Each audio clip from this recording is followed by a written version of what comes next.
Okay, so we have managed to solve some equations for exponential functions, right? And we will have some simultaneous equations, and that's the beauty of it. Like, you have learned like simultaneous equations. You have learned like solving quadratic equations, and we can apply that to many things. Okay, so from here, the logic is still pretty similar. In fact, number one, we're given two equations and we're gonna solve them.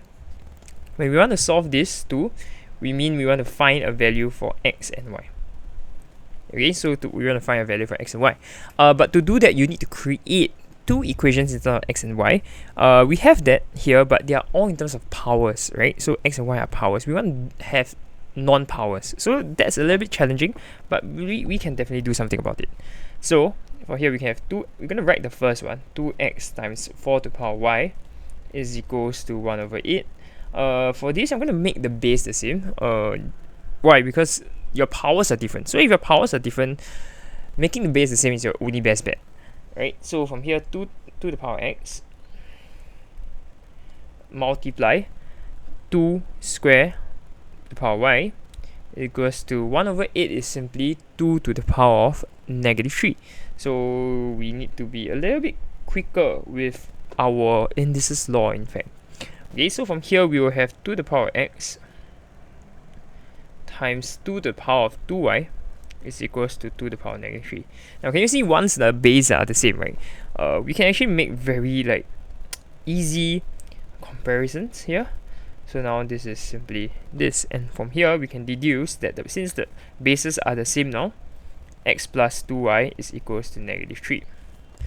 Now, so that's for equation 1. Yay, we got the first one down. Now let's look at the second one. We have 9 to the power of x divided by 3 to the power of y plus 1 equals to 27.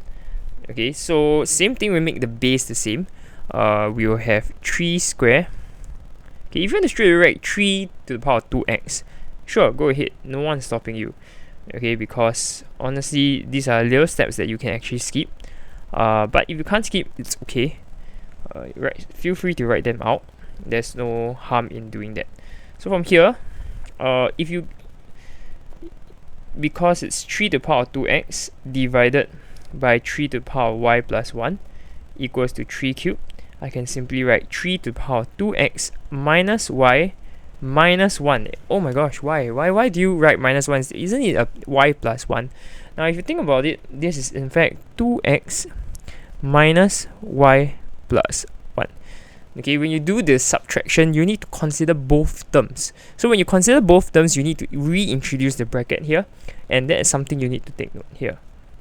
Okay, and so from here, since the base are the same, we can deduce that 2x minus y minus 1 is equals to 3 because of the power. And I'm going to highlight the power just in case.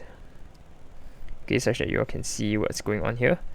Okay, and from here we just simplify it. 2x minus 1 is equals to 4.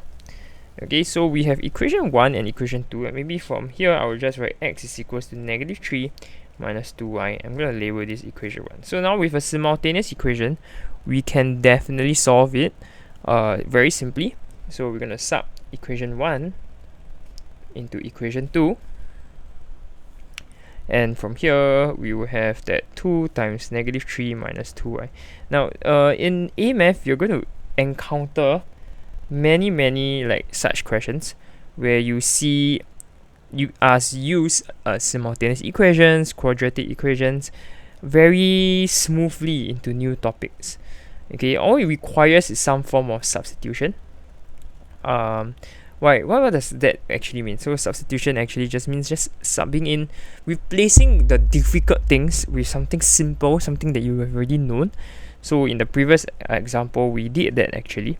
Okay, and for such questions, it's all about simplifying it to either the same base or same power. Okay, same power value. And from here, we can subsequently solve it, which is very interesting.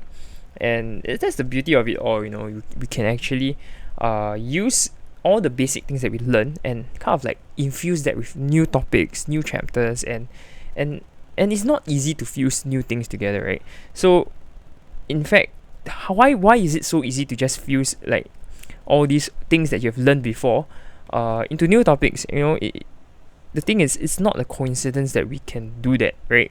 This actually would mean that math is really related in some form, and I hope you see the patterns here, that everything is connected.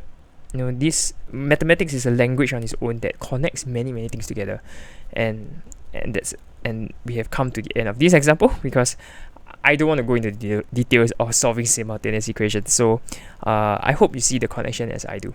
So that will be it for this work example. Have fun.